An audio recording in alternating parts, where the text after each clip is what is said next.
También que vamos a ser puntuales a la hora de acabar.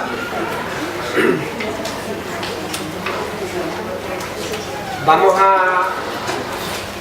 a terminar la parte que tenía preparada de mediciones, ¿vale? De medidas y mediciones con... ¿Qué? ¿Quién necesita un justificante de haber venido hoy? ¿Uno? Sí. ¿Dos? ¿Tres? No le Un levanten la mano, justificante, por que favor. no tenga un justificante.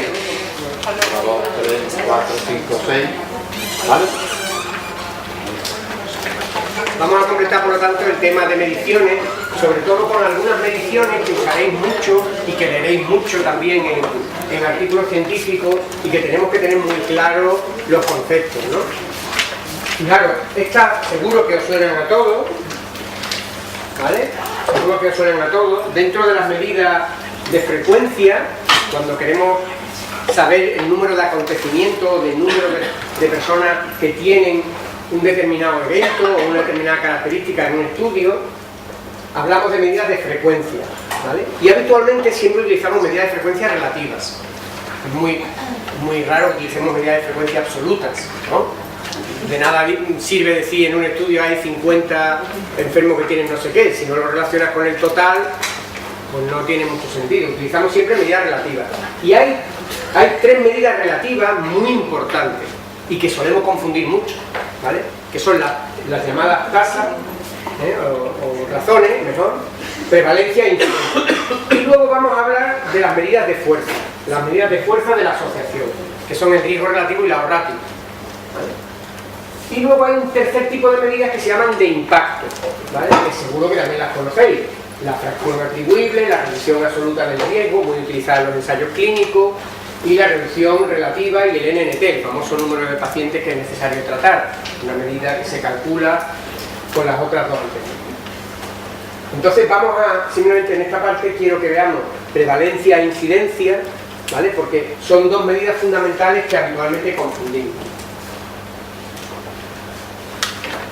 Dentro de las medidas de frecuencia, ¿vale? Las absolutas no las usamos y las relativas son siempre cocientes entre dos números, ¿vale? Hay un numerador y un denominador, es decir, para calcular una prevalencia, una incidencia, una razón, una tasa, siempre estaremos refiriendo un número con respecto al otro, ¿vale? Si yo estoy describiendo una serie de 100 pacientes lúpicos y digo que el 53% en el momento del diagnóstico pues tenían aftas orales, pues estoy dando una medida relativa, ¿no? El 53% significa que 53 de 100 en el momento del diagnóstico tenían aftas orales, es una medida relativa, ¿vale? Es una frecuencia muy usada, ¿vale? Es por lo tanto un cociente entre dos números y permiten comparaciones, esto es lo bueno, que permiten compararse, ¿vale? Y entre ellas las más clásicas son la proporción a la razón, la tasa, la prevalencia y la incidencia. Entonces, razón o ratio, un cociente entre dos números, cualquier par de números, ¿eh? Se llama razón. Cuando ese cociente entre dos números, el denominador contiene al numerador, esa razón especial se llama proporción, ¿vale? Una proporción, por lo tanto, es una razón, un cociente entre dos números, entre los cuales el numerador está contenido en el denominador. Y por lo tanto es un valor que oscila entre 0 y 1, o si queréis, entre 0 y 100%, si lo expresáis en porcentaje. La manera más sencilla de dar una frecuencia relativa es en porcentaje, lo solemos dar siempre en cualquier tipo de estudio, ¿vale? Por lo tanto, un valor que oscila entre 0 y 1 o entre 0 y 100 si lo damos en porcentaje. Y esta es una medida de frecuencia muy importante, la odds, ¿vale? Es un concepto difícil de entender, pero muy utilizado porque sabéis que con ella se construye la famosa odds ratio.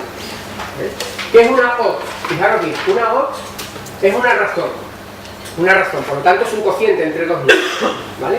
En el cual el numerador, el que está arriba, expresa la probabilidad de que algo ocurra y en el denominador de que eso no ocurra, su complementario, ¿vale?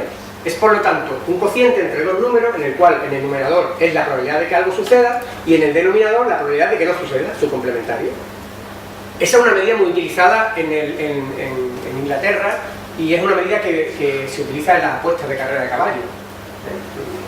El término odds no tiene traducción, seguro que todavía he escuchado en las carreras de caballo, van 3 a 6, ¿qué significa eso de 3 a 6? Pues la probabilidad de que algo te toque, de que no te toque, ¿no? Esa es la proporción. Entonces tiene una traducción absurda, ¿no? De hecho hay gente que la ha intentado traducir por ventaja, la traducción literal es ventaja, pero es mejor hablar de odds, Incluso cuando hablamos de O-ratio, no conviene traducirla a decir razón de ventaja, que en algún libro lo habéis visto, razón de ventaja. Lo llaman en los países sudamericanos, la llaman razón de Momius. Lo mejor es decir O-ratio. O-ratio es un cociente entre dos odds, entre dos odds, una odds y otra odds, pues el cociente entre dos odds se llama O-ratio. Bueno, pues que sepáis que una odds es eso, es la probabilidad de que algo ocurra entre la probabilidad de que no ocurra, ¿vale? Y es una proporción, una razón muy usada en los casos y controles, es la medida clásica de los estudios de casos y controles, calcular las odds, y luego veréis por qué, ¿vale? Luego están las llamadas tasas. ¿Qué es una tasa? ¿Vale? Y esto lo usamos siempre mal, ¿vale? Una tasa no es cualquier proporción, ¿vale? Una tasa, que en inglés lo veréis en cualquier artículo de Rey, ¿no? Es una razón de cambio entre dos magnitudes, habitualmente enfermedad y tiempo. Es decir, las tasas se utilizan mucho para referirse a cómo de rápido cambia un proceso o una enfermedad, porque siempre contiene la magnitud tiempo, ¿vale? Es como una velocidad o como una aceleración, si me entendéis, ¿vale? Es una velocidad, no es una medida instantánea, o sea, no es una medida de prevalencia, como luego veremos, es una medida instantánea. Aunque ya veréis que muchas veces se utilizan tasas medias, entonces ahora veremos por qué os digo esto, porque lo utilizamos muy mal. Pero la que me interesa mucho que sepáis bien es prevalencia e incidencia, ¿vale? ¿Qué es prevalencia? Fijaros, prevalencia, cuando hablamos en cualquier estudio o leemos en cualquier estudio la prevalencia de tal proceso en esta comunidad o la prevalencia de tal síntoma en tal enfermedad, la prevalencia, fijaros, es una proporción. Es una proporción. Es el número de sujetos en relación a la población total que en un momento determinado tiene algo, ¿vale? O que cumple una característica, ¿vale? Por lo tanto es una proporción, puesto que el numerador está contenido en el denominador, ¿vale?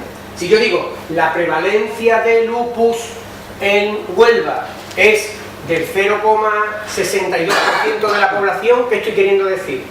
Pues que en un momento determinado, en un corte, si yo pudiera analizar el número de personas que tienen lupus en relación a los 478.000 habitantes de Huelva, sale esa proporción que se llama prevalencia, ¿vale? Y si yo digo que la prevalencia de diabetes en España, hay muchos estudios de prevalencia de diabetes en distintas zonas, ¿no? En España estamos, creo que en torno ya al 8,5 o 9% de población general. Quiere decir que cada 100 personas, 9 tendrían diabetes, una proporción, ¿vale? Prevalencia, por tanto, es una medida puntual, es una foto de algo en un momento determinado, un contagio proporcional en un momento determinado, y se refiere al número de individuos que cumplen una característica en relación a la población total sobre la que se está midiendo.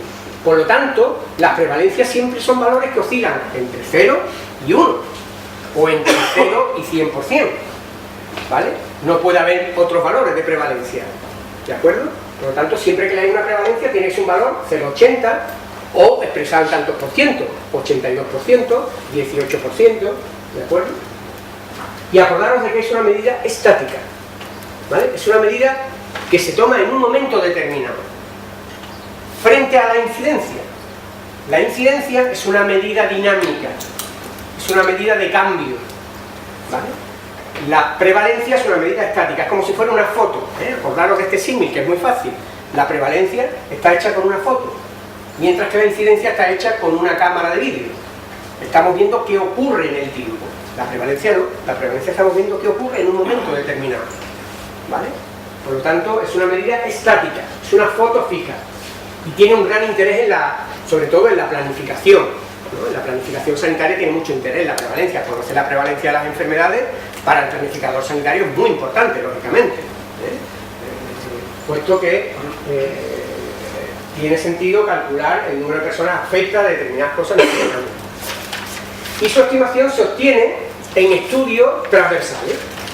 Es decir, para calcular una prevalencia no hay que hacer un estudio longitudinal prospectivo, basta con un estudio transversal. ¿Se puede calcular una prevalencia en una serie de casos? ¿Qué os parece? ¿Por qué? En una serie de casos. Yo tengo 350 casos de de pacientes con cardiopatía isquémica. O vamos a suponer que es una enfermedad reumática con artritis reumatoide y quiero calcular cuántos de ellos tienen cardiopatía isquémica. La prevalencia en ese grupo sí. En ese grupo sí, ¿vale? Es decir, yo puedo decir que en ese grupo la prevalencia, ¿no? Otra cosa es si eso es la prevalencia poblacional, eso ya es otra cosa. Pero fijaros, yo podría utilizar el término prevalencia. Yo podría decir que si tengo 350 sujetos con artritis reumatoide y les veo cuántos tienen cardiopatía isquémica y entre los 350 hay 100, pues yo diría que el 30% de los pacientes con artritis reumatoide tienen cardiopatía isquémica. Esa es una prevalencia. En mi estudio. En mi estudio. Otra cosa es que eso sea extrapolable a otra población, yo que sé de dónde están cogidos los casos, pero podría decir que es una prevalencia, fijaros bien, porque es una proporción. En epidemiología, si me escuchan los epidemiólogos dirían, no, eso no es una prevalencia, las prevalencias se calculan en poblaciones, ¿no? Que por eso algunos habéis pensado, claro, una prevalencia poblacional es otra cosa.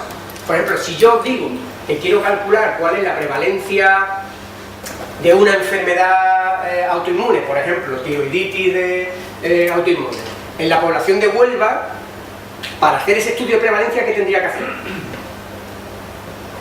Fijaros si estoy interesado en ese tema, ¿no? Yo estoy interesado si eso realmente es un problema de salud, cuántos hay, y yo querría calcular verdaderamente, hacer una estimación precisa de cuál es, en un momento determinado, la prevalencia de tiroiditis autoinmune en una provincia.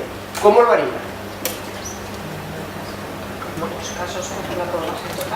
Claro, tendría que calcular los casos, es decir, tendría que reconocer, diagnosticar los casos de tiroiditis, ¿no? O de tiroiditis autoinmune con respecto al total de la población. Claro, como no soy yo y no voy a ver a los 487.000 habitantes de Huelva, probablemente cogeré una muestra, ¿sí o no? Es lo que hacemos siempre en investigación. ¿Qué muestra? Venga, os propongo, ¿qué muestra? Una muestra representativa de la población de Huelva. ¿Me sirven los pacientes que van a urgencia? No. Probablemente tienen otro tipo de características, ¿no? Mayor movilidad, accesibilidad o cercanía, vete tú a saber, ¿vale? Si yo lo quiero hacer bien, tendría que hacer un muestreo sobre la población global. Que ya os digo, hacer estudios poblacionales para calcular prevalencias poblacionales tiene tomate, ¿eh? Sobre todo si quieres que sea una muestra verdaderamente representativa de la población, ¿no?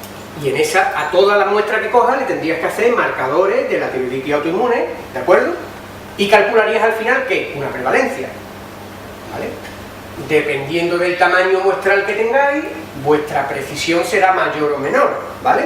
¿Os acordáis? Ese concepto tan importante que tiene que ver con el tamaño muestral tiene que ver con la introducción de un error que se llama, ¿cómo se llama ese error? El error por el hecho de trabajar con muestras se llama del azar, error aleatorio, pregunta de mañana, ¿vale? El error que tiene que ver con el hecho de trabajar con muestras se llama error aleatorio y se comete siempre, porque nadie va a estudiar los 476.000 sujetos de la provincia de Huelva, ¿no lo entendéis? Al final va con una muestra, aunque sean 3.000, y 3.000 es una bestialidad. Imaginaos lo que es analizar 3.000 sujetos, recogerle datos, palparle el tiroides, hacerle anticuerpos, es decir, ¿vale? Para calcular una prevalencia, ¿vale? Al fin y al cabo es una estimación. Evidentemente, mientras mayor sea el tamaño muestral, mi estimación será más precisa o menos precisa. Más precisa, ¿no? Mientras más muestra tenga, más precisa será. Si la estimación la hago con 50 sujetos al azar de Huelva, la probabilidad que tengo de no encontrar la verdadera prevalencia de la tiroiditis autoinmune es enorme, ¿sí o no? ¿Vale? Todo esto tiene pros y contras, pero fijaros, este tipo de estudios, la prevalencia se calcula en estudios transversales, en estudios en los que yo no necesito hacer seguimiento. ¿Por qué? Porque es una foto, es en un momento determinado. Claro, me diréis, o yo os pregunto, ¿es la prevalencia una buena medida para aquellas enfermedades que cambian rápidamente de sano a enfermo? Por ejemplo, brotes de gripe. La prevalencia no es una buena medida, porque en una semana hay un 22% de la población afectada y 2 semanas después hay un 10%. ¿Sí o no? No me vale la prevalencia. La prevalencia es muy útil como medida en enfermedades de larga evolución o procesos crónicos, ¿vale? Como medida, ¿por qué? Porque en esa situación es muy estable, por lo tanto me da igual dónde hago la foto, ¿de acuerdo? Por lo tanto, prevalencia es una medida estática, es una proporción, se usa mucho en los estudios de planificación, se calcula en los estudios transversales y tiene un valor, por lo tanto, que oscila entre 0 y 1 o entre 0 y 100%, como queráis. Si la prevalencia de algo es el 100%, ¿qué significa? Que todo el mundo está pillado de eso, que todo el mundo tiene eso, ¿vale? Sin embargo, la incidencia, fijaros bien, la incidencia es una medida que no puede obtenerse de un estudio transversal, porque necesita seguimiento. La incidencia es una medida que tiene que ver con el número de casos que aparecen en un momento de tiempo, ¿vale? Es decir, no podemos calcular incidencia si estamos haciendo un estudio transversal, porque necesitamos hacer seguimiento de un grupo de pacientes. Esta es la medida clásica de un estudio de corte, ¿vale? La incidencia solo se pueden calcular en aquellos estudios en los que yo hago seguimiento. ¿Por qué? Porque tengo que contar cuántos casos nuevos de lo que estoy midiendo aparecen en un periodo de tiempo determinado, ¿vale? No es posible, por lo tanto, en estudios transversales. Necesito calcularlo siempre en estudios longitudinales. Y además os diría más, en estudios longitudinales prospectivos, donde yo puedo contar cada caso nuevo que va ocurriendo en el tiempo, ¿vale? Y lo puedo ir contabilizando. En ese sentido, se puede obtener en los estudios de cohorte o en los estudios prospectivos en general. ¿En un ensayo clínico se puede tener incidencia? Sí, un ensayo clínico es prospectivo. ¿Yo puedo calcular en un ensayo clínico la incidencia de sujetos que se mueren? Sí, de hecho lo calculo la incidencia en la rama experimental y la incidencia en la rama control. Es el número de sujetos que tienen el evento que yo he puesto como variable dependiente en el tiempo de seguimiento del estudio, ¿lo entendéis? ¿Vale? Y hay dos tipos, esta es una medida, como os digo, un poco dinámica, hay dos tipos de incidencia. La mayoría de las veces lo que veréis que se calcula es una medida muy sencilla. Los clínicos, que somos un poco menos, no aspiramos a tanto, nos conformamos con esta, que es la incidencia acumulada, que es la que veréis siempre en las publicaciones, salvo que seáis epidemiólogos. Los epidemiólogos calculan una incidencia que se llama densidad de incidencia, ¿vale?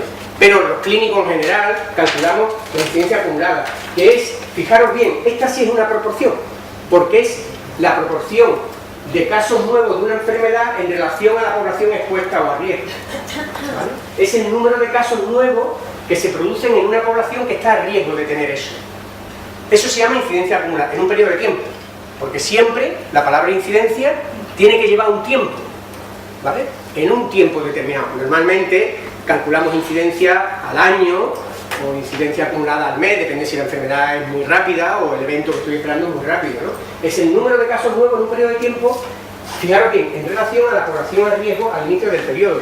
Y fijaros que dice población a riesgo de tener eso, porque la que ya lo ha tenido no se cuenta, porque son casos nuevos, ¿lo veis? Son casos, la que ya lo ha tenido no cuenta, ¿vale? Es decir, si yo quiero calcular la incidencia acumulada, imaginaos que estoy haciendo un estudio de cohorte, ¿vale? Y yo quiero calcular la incidencia acumulada de sujetos que desarrollan hipertensión pulmonar en pacientes que tienen una enfermedad mixta del tejido conectivo. Tengo una cohorte de sujetos seguido a lo largo del tiempo y estoy viendo cuántos sujetos desarrollan o pasan a tener un determinado estadio de hipertensión pulmonar, ¿no? Voy contabilizando a lo largo del tiempo desde el inicio de esa cohorte, en principio, que no tenía hipertensión pulmonar, no sé si me entendéis, claro, porque ya la tenía, ya no vale. Por tanto, son naif y van siendo seguidos y voy contabilizando a lo largo del tiempo cuántos sujetos van desarrollando lo que yo he denominado hipertensión pulmonar, ¿lo veis? En relación al total de personas que empecé a seguir. Y eso se llama incidencia acumulada. ¿Acumulada en cuánto? En un año, en 10 años, incidencia acumulada. ¿Veis? Es una medida de casos, de cambio, y como es una proporción, sus valores también oscilan entre 0 y 1. Y de hecho hay mucha gente que lo confunde con prevalencia, porque se da también en porcentaje. Claro, si yo digo que la incidencia en esta cohorte de hipertensión pulmonar es del 20% al cabo de 5 años, ¿qué es? ¿Prevalencia o incidencia? Fijaros bien, si yo digo la proporción de sujetos que al cabo de 5 años en esta cohorte han desarrollado hipertensión pulmonar es del 20%. ¿Esto es incidencia o prevalencia? Es incidencia. ¿Por qué? Porque tiene tiempo. En el periodo de 5 años han aparecido un 20% de sujetos que no tenían y que se han hecho. ¿Vale? no es lo mismo que prevalencia, ¿vale? Yo sí que podría decir que en esa cohorte, al principio del estudio, el 20% tenían hipertensión pulmonar y los deseché, foto fija. ¿Lo veis o no? Prevalencia. Al principio del estudio recogí una cohorte y al principio del estudio el 20% ya tenían hipertensión pulmonar y los deseché. ¿Eso qué? Prevalencia. Porque es en ese momento, ¿vale? Ahora, si digo que al cabo de 5 años el 20% de los que estaban a riesgo han desarrollado eso, estoy hablando de incidencia acumulada. ¿Veis la diferencia? La incidencia siempre hay que calcularla en estudios de seguimiento, porque tiene que ver con los casos nuevos que se van produciendo. ¿De acuerdo? Es un poco equívoco. Claro, los epidemiólogos, que son los expertos en esto, dicen, no, eso que ustedes calculan es una marrullería. En realidad, la única incidencia que hay es esta, que es la tasa de incidencia, que es con una integral. ¿Vale? ¿Por qué? Porque expresa la velocidad de cambio de algo.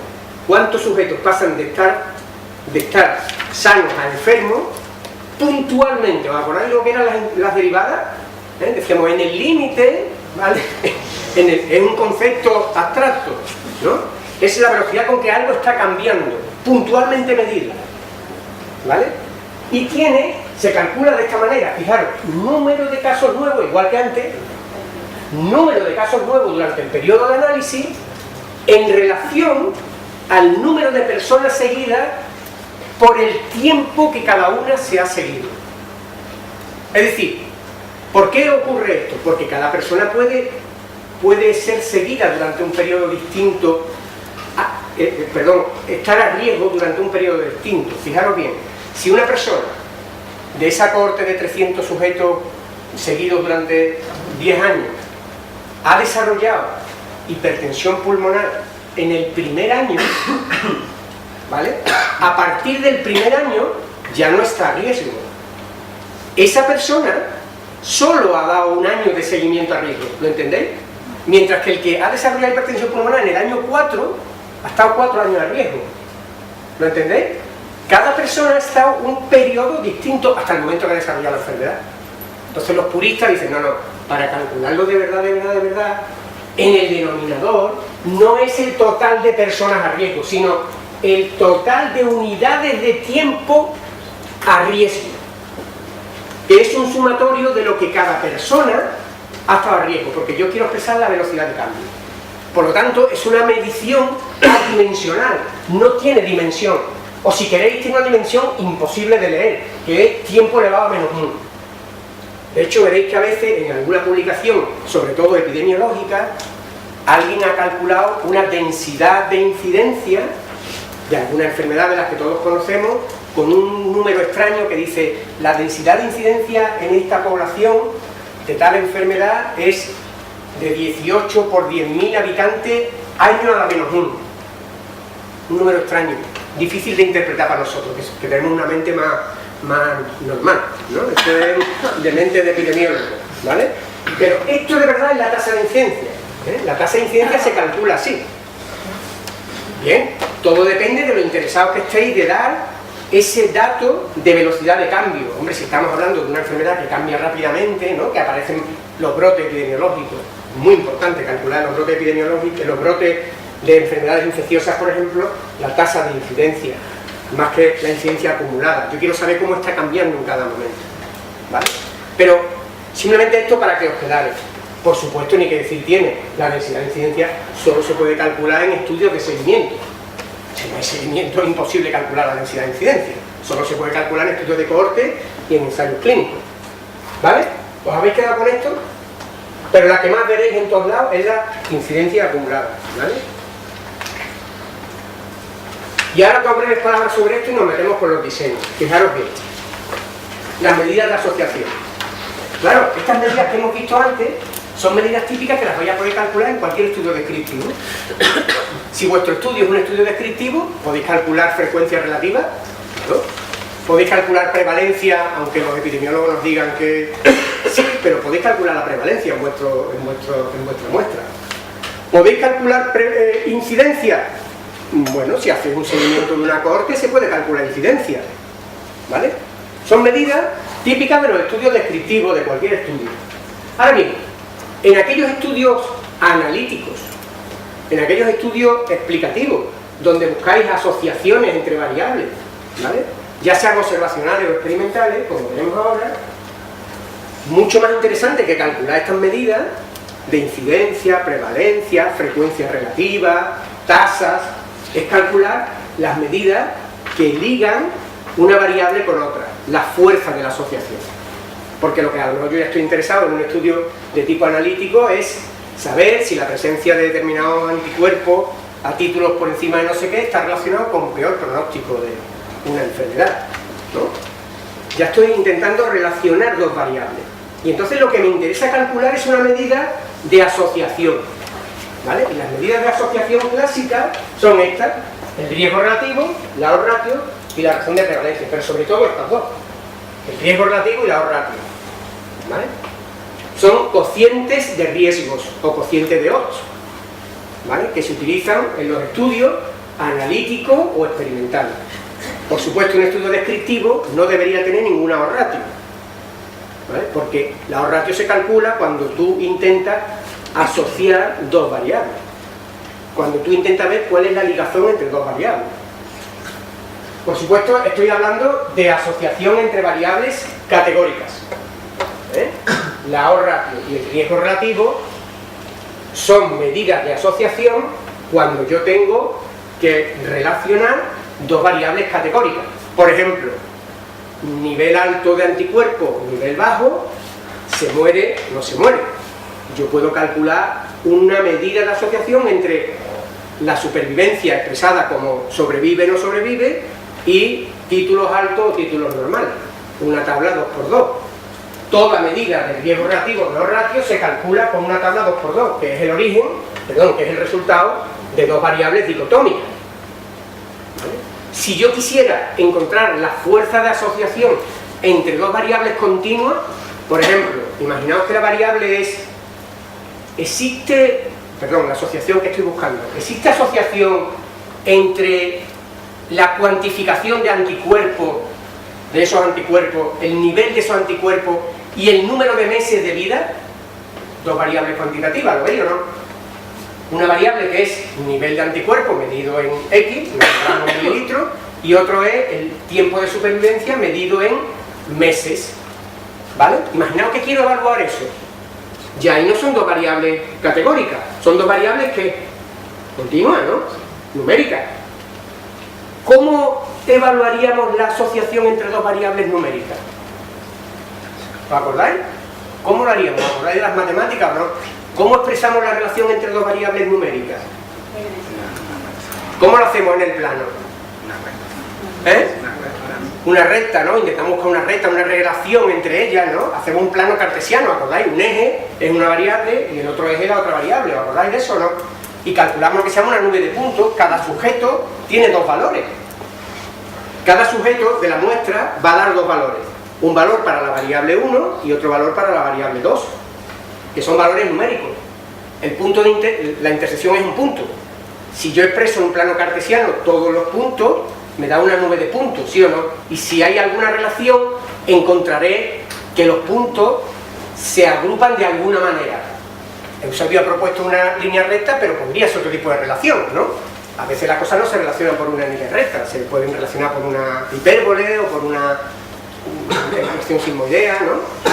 Pero encontrar alguna asociación significa encontrar que los puntos se aproximan a algo en la que cuando algo crece lo otro también, o cuando algo crece lo otro disminuye, ¿vale? Es decir, cuando manejamos variables continuas, la evaluación de la fuerza de la asociación se hace por lo que se llaman coeficientes de correlación, ¿vale? Efectivamente, a través de modelos matemáticos que se llaman regresión.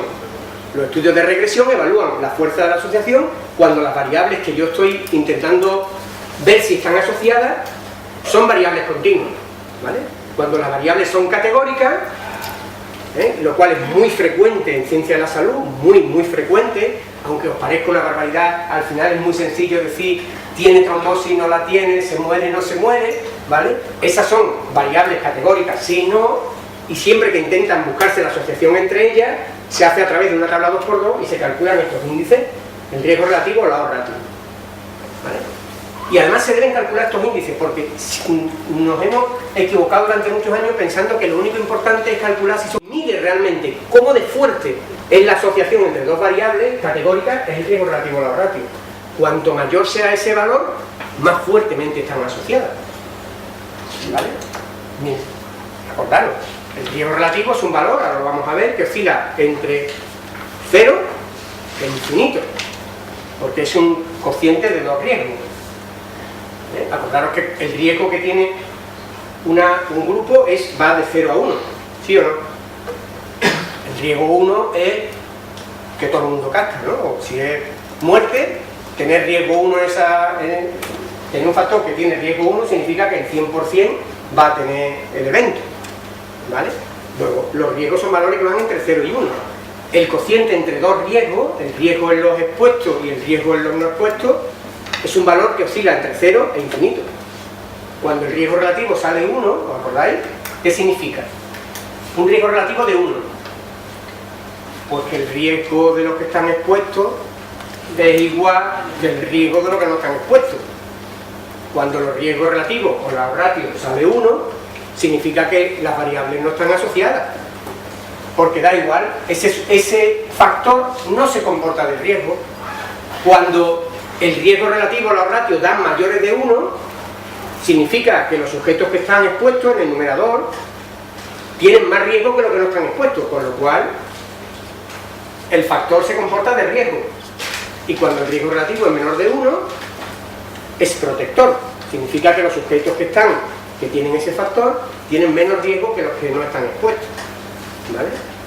Y se interpreta muy sencillo, es decir, cuando un riesgo relativo, eso lo habréis leído, un ensayo clínico, un estudio de cohorte que dice que los sujetos que tienen, ¿no? De algunos de los ejemplos que luego veremos, sujetos que tienen líbedo reticularis, ¿no? Clásico estudio, la probabilidad que tengan anticuerpos anticardiolipina es casi 6 veces mayor que los que no tienen líbedo reticularis. ¿Qué significa ese 6? Riesgo relativo 6. Pues significa que la presencia del líbedo reticularis multiplica por 6 veces el riesgo de tener un marcador que es tal. ¿Lo veis? Se interpreta de esa manera, ¿vale?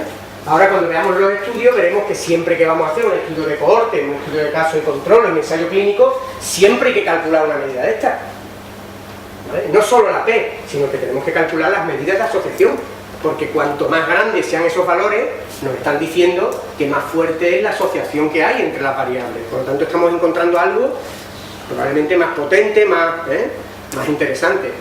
Cuando no encontramos nada, entonces se obtienen riesgos relativos o ratios que son 1. El valor 1 en las medidas de asociación es el valor nulo. Cuando sale 1 cerca del 1, pues ya sabéis que no hemos encontrado nada, que ese factor no se comporta ni como riesgo ni como protector. ¿Vale? Esto os refresco. Ahora cuando veamos la... ¿Alguien quiere hacer alguna pregunta sobre esto, sobre las medidas de asociación? Bueno.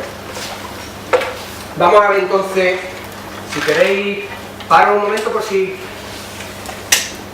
No hace falta, ¿no?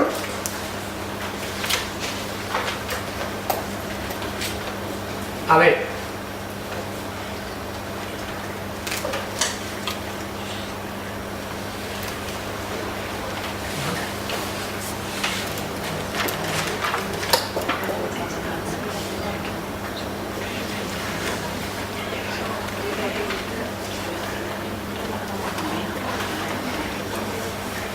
Pues visto un poco lo de las medidas, vamos a ver un poquito lo de los diseños.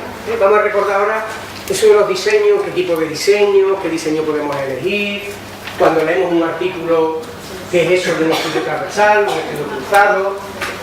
Vamos a recordar brevemente las características de cada uno. Fijaros bien, hay muchas formas de clasificar los diseños. Venga, a ver, tormenta de ideas, decidme tipos de diseño que conozcáis, que os suenen, que habéis leído alguna vez. Un estudio descriptivo. Venga, más. A ver cuántos somos capaces de decir. Venga, 1, 2, 3, respondo otra vez. Venga, más tipos de diseño. Cohorte. Han dicho alguien por ahí. ¿Qué más? Una serie de casos. Unos casos y controles. Un estudio de prevalencia. Muy bien. Un ensayo clínico. Se puede matizar el ensayo clínico. Venga. Doble ciego, aleatorizado. Venga, más tipos de diseño. Intervención. Un estudio de intervención, muy bien. Es que con todas estas palabras aparece en la literatura, ¿eh? Un estudio cruzado, ¿eh? ¿Recordáis? Ensayo clínico cruzado. Un estudio ecológico. ¿Os suena eso de estudio ecológico o no? Está muy de moda ahora el estudio ecológico en enfermedades autoinmunes. Sí, hay muchos tipos de diseño y hay muchas formas de clasificarlo y es muy importante que las tengamos claras, ¿eh? Muy importante. Fijaros, hay unos criterios clásicos de clasificación de los estudios, que es dependiendo del objetivo, dependiendo del paradigma que apliquemos. Ahora hay estudios cualitativos, ¿vale? Os he puesto una pequeña tarea de, venga, algún estudio cualitativo que cada vez empieza a ver más, ¿eh? Vienen sobre todo del campo de la sociología, de la psicología, de la enfermería, muchos estudios cualitativos. Del papel que adopta el investigador, de si existe una dimensión temporal y del momento de comienzo de la recolección de los datos. La típica, prospectivo, ¿no? ¿Os suena? Estudio prospectivo, estudio retrospectivo. ¿Esto lo tenéis claro cuando un estudio es retrospectivo, no? Porque a mí me ha costado mucho trabajo entenderlo, ¿eh? Lo de retrospectivo y prospectivo. Y si leéis la literatura, yo diría que el 20% de las veces está mal, pero soberanamente mal, en revistas de impacto, ¿eh? No se aclara a la gente lo que es un prospectivo y lo que es un retrospectivo, ¿eh? Bueno, esto parece mentira, pero es así, ¿vale? Bueno, pues vamos a ver brevemente estas definiciones, que es un estudio descriptivo, que es un estudio observacional. Vamos a ver, antes de que pasemos, ¿todos tenéis claro ahora diferencia entre un descriptivo y un analítico? Esto ya lo hemos visto esta tarde, al principio de la tarde. Yo tengo claro, pero no siempre después los estudios. Por ejemplo, cuando has hablado de las medidas de asociación, no se deben hacer nunca estudios descriptivos, pero dependerá del tamaño muestral, porque hay veces que para sacar los datos de un estudio descriptivo de una muestra muy amplia, para hacer, por ejemplo, una pseudohipótesis o lo que quieras, con los resultados se utilizan medidas de asociación. Muchísimas veces. Es la mayoría de las veces que leemos un artículo, bueno, cuando se leen artículos de estudios así amplios. Entonces ahí serían mal utilizados. Hemos transformado un estudio descriptivo en un analítico. Eso lo hacemos muchas veces. O sea, estudios inicialmente descriptivos, todos tenemos la tentación de convertirlos en analíticos, cruzando variables. Es decir, variables que se han recogido, fijaros bien, con una intención puramente descriptiva. El problema es que si tú inicialmente no tienes una hipótesis y tú no has hecho una planificación del estudio como un estudio analítico, sino que has dicho, mi estudio es descriptivo, yo voy a recoger 40 variables. Eso sí, pedazo de muestra. Y ahora cuando tengo las 40 variables me entra ese gusanillo que dice, ¿cómo no voy a cruzar yo esto? ¿Cómo no voy a cruzar esta con esta? Hombre, aquí está el lío. Y empezamos a cruzar. Sin hipótesis previa. Eso es muy peligroso. Hombre, si tú tienes una prehipótesis y puede que un estudio descriptivo lo termines convirtiendo en un analítico. De hecho, hay estudios, los estudios transversales, veréis, lo habréis visto en algunas clasificaciones, si habéis leído la documentación que he subido, que en algunas los pone como descriptivo y en otras los pone como analítico. Esos estudios de muestra grande, que inicialmente parecen descriptivos, son en realidad estudios transversales que terminan haciéndose analíticos, porque empieza a cruzar variables. Lo que pasa es que el cruce de variables, para ver si hay asociaciones entre ellas, debería hacerse con prudencia y con una pregunta previa, porque tú no has calculado el tamaño muestral con esa hipótesis.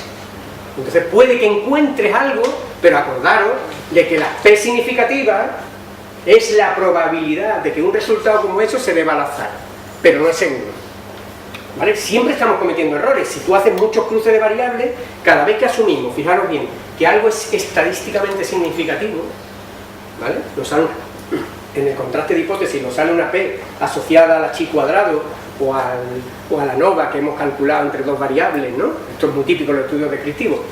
Me sale 0,004, esto es estupendo, seguro que entre esto hay asociación. Bueno, en realidad lo que está diciendo la P es la probabilidad de que esa asociación se deba al azar es pequeña, pero no te está diciendo cuál es la fuerza de la asociación. Y de hecho te está diciendo otra cosa, que ese es el error que cometes diciendo que hay diferencia cuando en realidad no la hay. Se llama error alfa. Claro, si tú eso lo haces una vez en un cruce de variables, pues estás cometiendo un 4% de error. Vale. Pero si tú haces 50 cruces de variables, multiplica. Un poco, otra vez, y al final estás cometiendo un 20, un 22% de error, es decir, estás encontrando asociaciones que en realidad no existen. Y al final terminamos diciendo que existe relación entre tener los ojos azules y que alguien tenga los anticuerpos no sé qué, sin ninguna base, sin... Esto es lo peligroso de los estudios descriptivos, ¿no? Entonces, cuidado con los estudios descriptivos porque la estadística, claro, es muy fácil. Tú tienes la base de datos, se lo entrega al SPSS, cruzas variables, el SPSS no grita, no dice nada, se deja, y claro, cuando lleva hecho un montón de cruces, a lo mejor aquello no tiene ningún sentido, ¿vale? Cuidado con los estudios descriptivos que convertimos en analíticos, ¿vale? El estudio descriptivo tiene su intención, que es describir algo, y claro, si tú tienes una hipótesis previa, por ejemplo en algún subgrupo, puede ser interesante. En determinados subgrupos, si es una muestra muy grande, pues puede hacer una intención analítica, ¿vale? Pero efectivamente esa es la diferencia.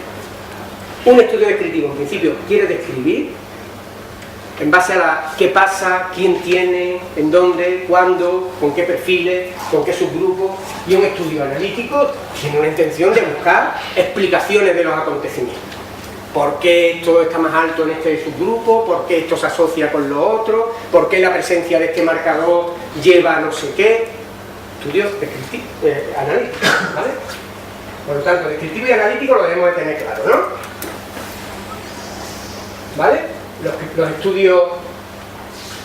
Este es otro tipo de clasificación, luego volvemos a eso. Estudios descriptivos, estudios analíticos, acordaros, ¿no? Características básicas. Si yo leo un estudio descriptivo, seguro que se centra en variables epidemiológicas muy clásicas, que recogen datos demográficos de la persona, datos clínicos, ¿vale?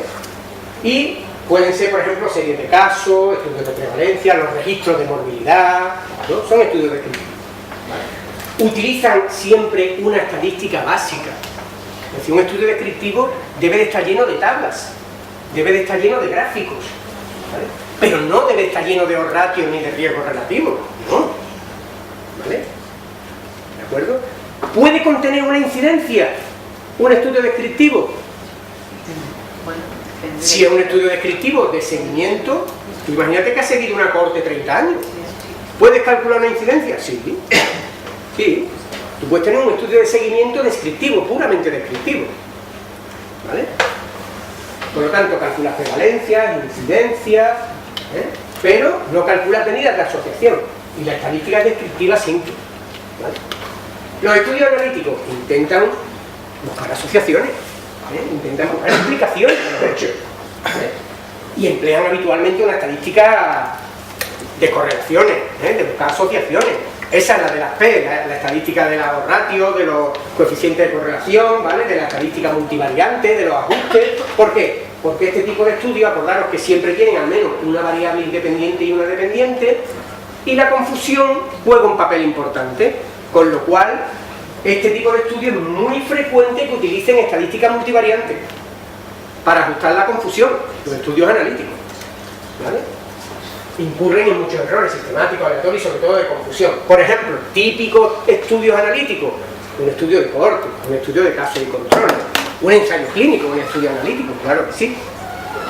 Un estudio analítico especial en el que el investigador interviene, ¿vale? Diferencia entre descriptivo y analítico, ¿vale?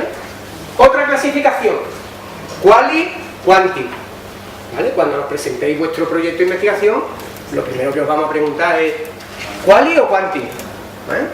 ¿Quali o quanti? Porque además la evaluación de un estudio cualitativo tiene que ser un experto, Esto lo hacemos también, lo hacemos en el máster de metodología de investigación, lo hacemos, yo que soy evaluador de la consejería, lo mismo. Hay gente que solo sabe evaluar estudios cualitativos, hay que ser un experto para valorar un proyecto de investigación cualitativo bien hecho, vamos. Tiene su metodología, ¿no? Porque sabéis que los estudios cualitativos se centran en otras cosas, ¿no? La selección, por ejemplo, del tamaño muestral no es tan importante, los procedimientos de selección de la muestra tampoco, son estudios que van buscando otro tipo de relaciones, ¿no?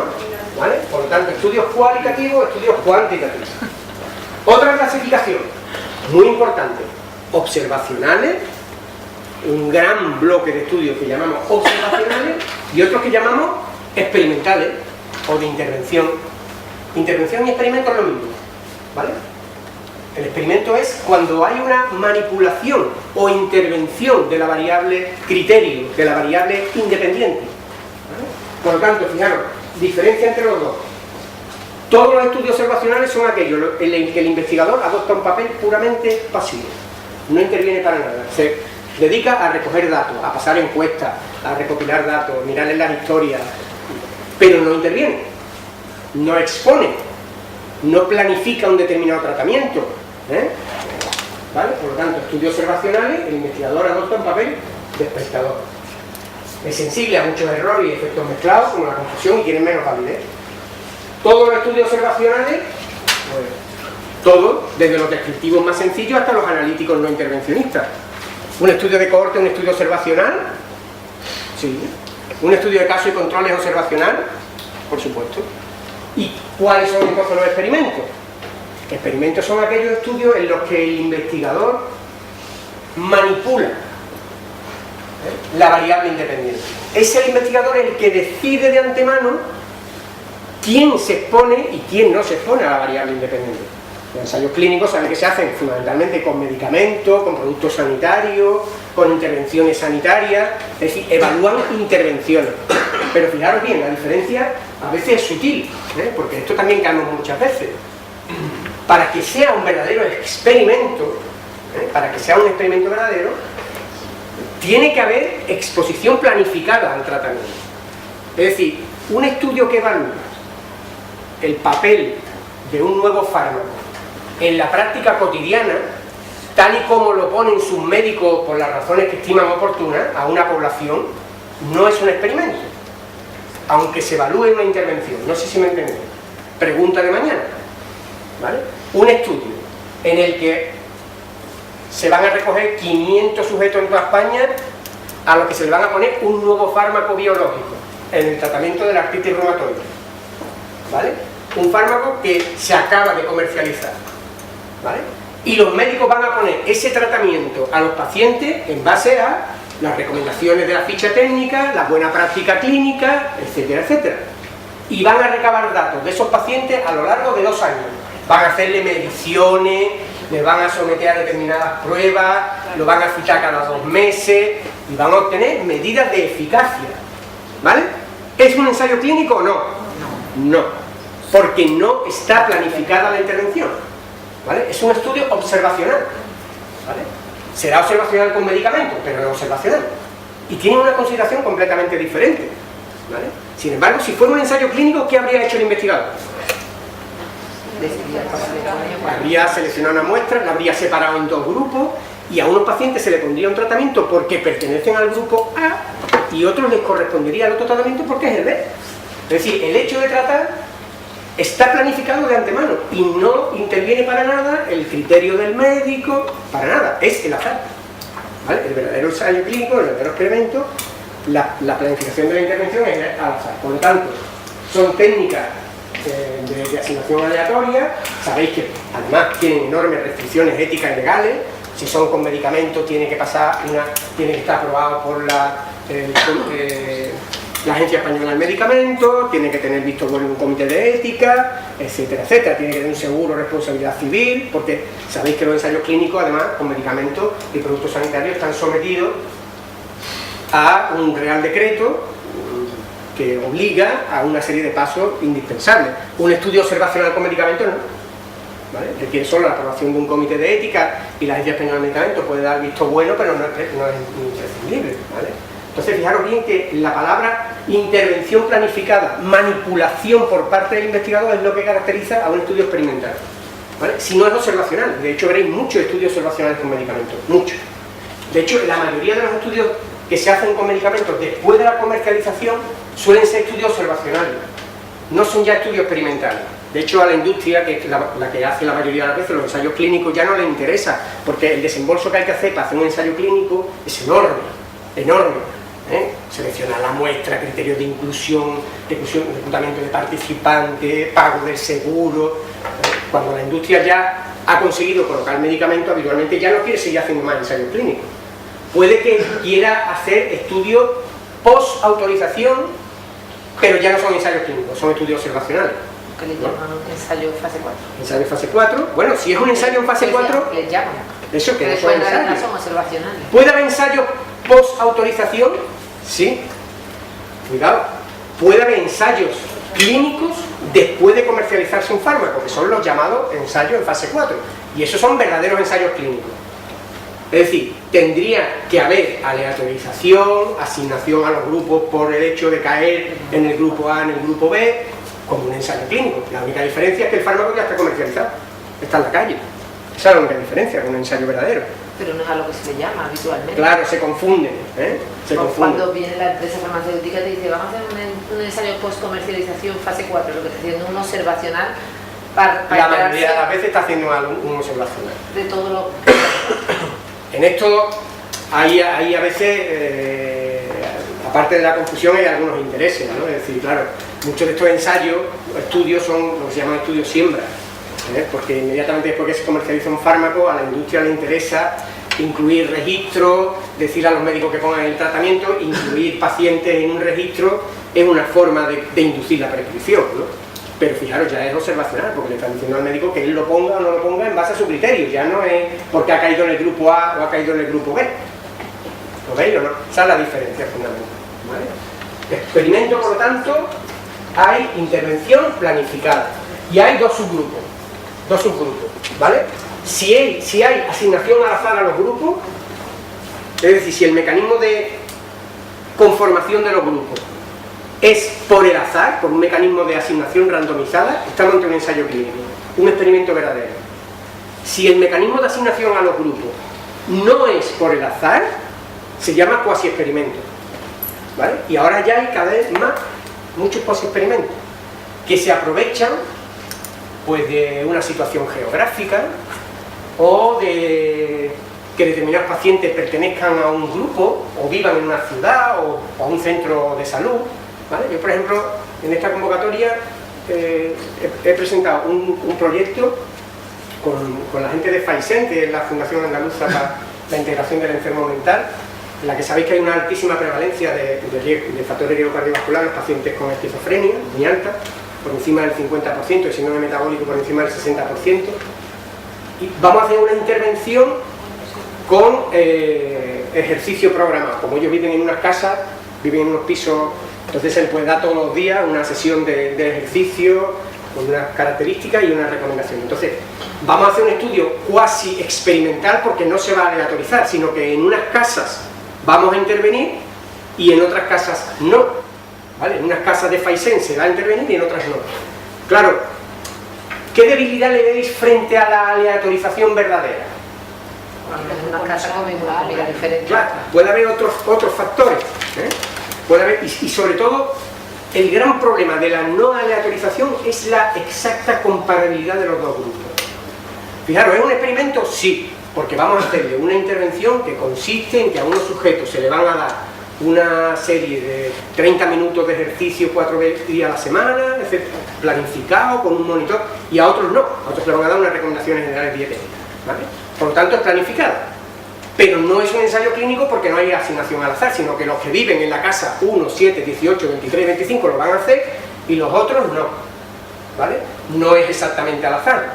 Pero una pregunta, si la elección de las casas se hiciera al azar, se debe hacer al azar, las que caigan en un sitio. ¿Sigue siendo cuasi experimental? Es cuasi experimental, claro. Porque no es el paciente. Eso es, no es el paciente, no es el individuo el que se ha aleatorizado.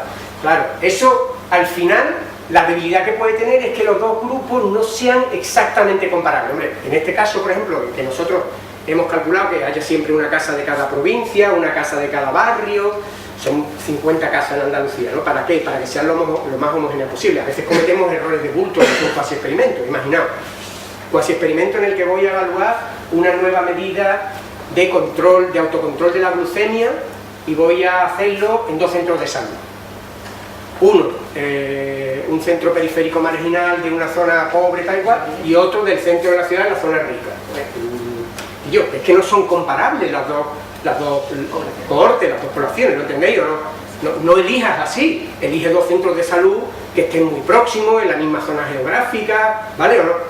Es decir, cuando no puedes aleatorizar, intenta hacer que los grupos de partida sean muy comparables, ¿vale? Cuando no es posible aleatorizar, por lo tanto estamos ante lo que se llama un cuasi experimento, ¿vale?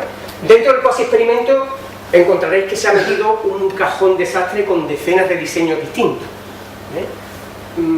ensayos en las que nada más que hay una cohorte, no hay grupos de comparación. Son los propios sujetos los que se comparan después de ponerse algo. Tiene una debilidad extrema, porque no tiene grupos de comparación, ¿vale? O sea, un estudio experimental en el que solo hay un grupo, sin grupo control, es un cuasi experimento, el más débil que hay, porque no tiene grupo de comparación. ¿Lo veis o no? Lo que se llama un estudio antes después con un solo grupo. Todo eso se mete en esto que se llama cuasi experimento. Ensayo clínico verdadero, pregunta de mañana, es aquel en el que hay asignación aleatoria a los grupos que se comparen. Y la asignación aleatoria es el mecanismo fundamental para evitar la confusión. Si encima utilizas un mecanismo de doble ciego, pues ya estás quitando un montón de intervenciones que pueden sesgar los resultados. Por eso es la validez del ensayo clínico aleatorio, porque prácticamente un montón de errores y de sesgos los hace desestimar. ¿Vale? ¿De acuerdo? Estudios experimentales, estudios observacionales.